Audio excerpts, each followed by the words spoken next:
Have you ever had a moment you couldn't explain? A single night that changed everything? She came for her cousin's wedding, but ended up crossing a line no one could undo. If you have ever made a choice that haunted you, tell us in the comments. It was the weekend of Woro's wedding. The village square was alive, palm wine flowing, talking drums echoing, and guests from faraway towns filling the family compound in Aiyetoro.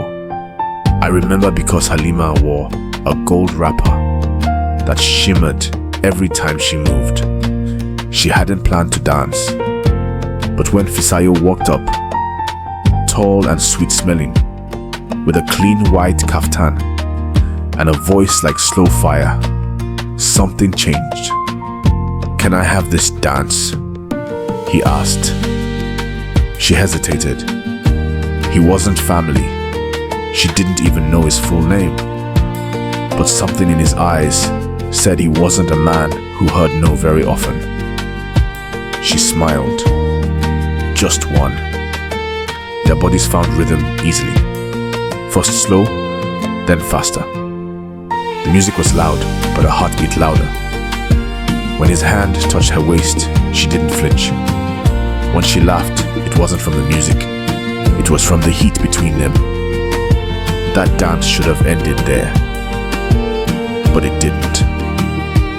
Later that night, the compound was quieter. Some guests had gone. Others had fallen asleep near a leftover jollof. Halima went to the back of the compound, looking for her forgotten scarf. That's when he found her again.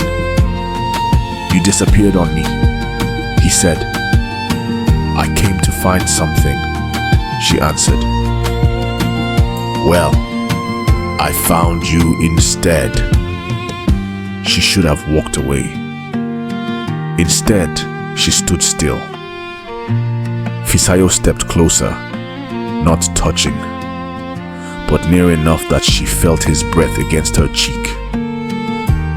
"I shouldn't be here," she whispered, "but you are," he said. The storeroom. The old storeroom behind the kitchen was open. The one with broken shelves and old palm fronds piled in the corner. Nobody used it during weddings. Fisayo looked at her. "Just 5 minutes," he said.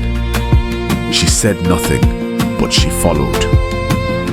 Inside, the only light came from a crack in the roof. It painted golden streaks on her face. Fisayo touched her chin. "Tell me to stop." She didn't. His mouth met hers, and something wild took over. Her wrapper loosened. His kaftan dropped to the floor. In the silence, their breathing filled the air.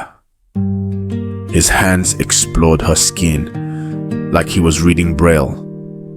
Slowly, with reverence, she let go.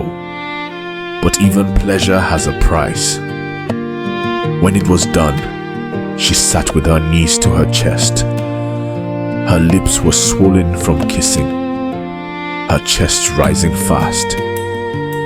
Fisayo reached for her hand. No one has to know, but she already felt it. The weight, the guilt, the wrongness. This was a mistake, she said, her voice thin. He smiled gently, but didn't it feel like the truth? She stood, tied her wrapper tight, walked out without answering. The next morning, Wura, her cousin, the bride, was glowing, serving leftover food and laughing with her new in-laws. Halima avoided her gaze. And then came the worst part. Fisayo wasn't gone. He was sitting with the groomsmen, laughing like nothing had happened. Like her body hadn't been an open door just hours before. hated him for that. He caught her eye, winked.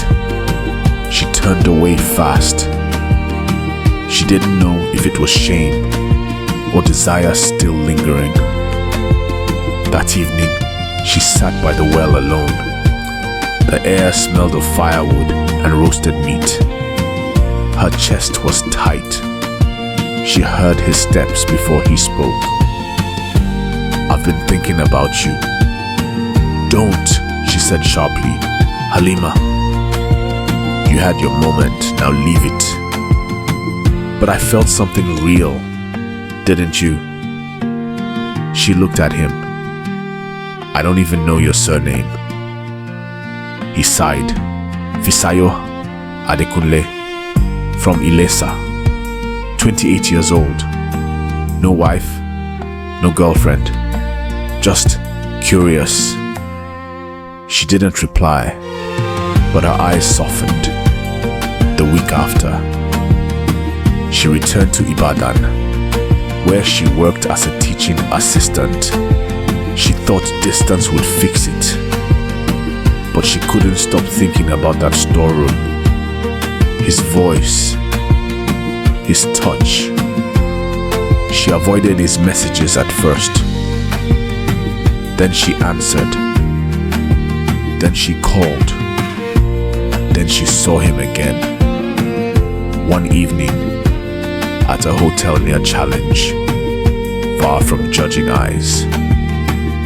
What began as curiosity became a habit. They met every other week. Cheap hotels, backseat of his car.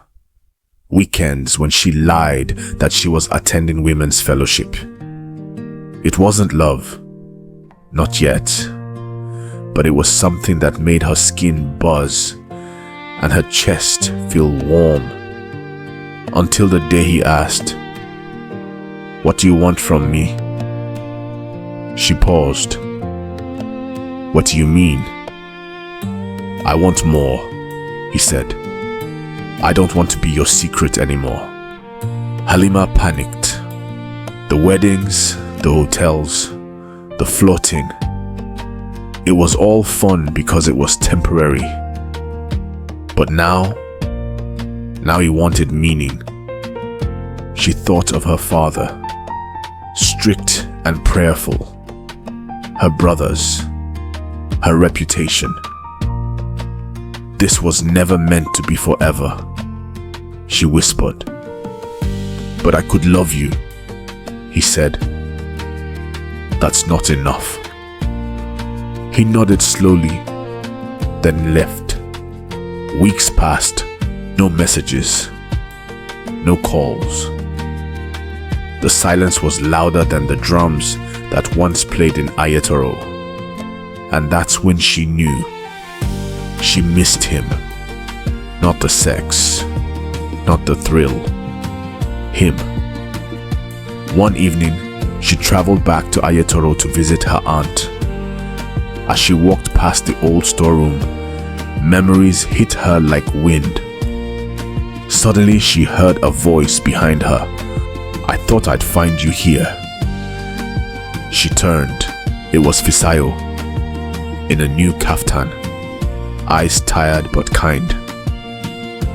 "I came for someone's naming ceremony," he said. "Right," she replied, unsure. They stood in silence. Then she broke it. "I thought about you. I never stopped thinking about you," he said. And then she did something foolish or brave. She kissed him. This time, not in secret, not in shame.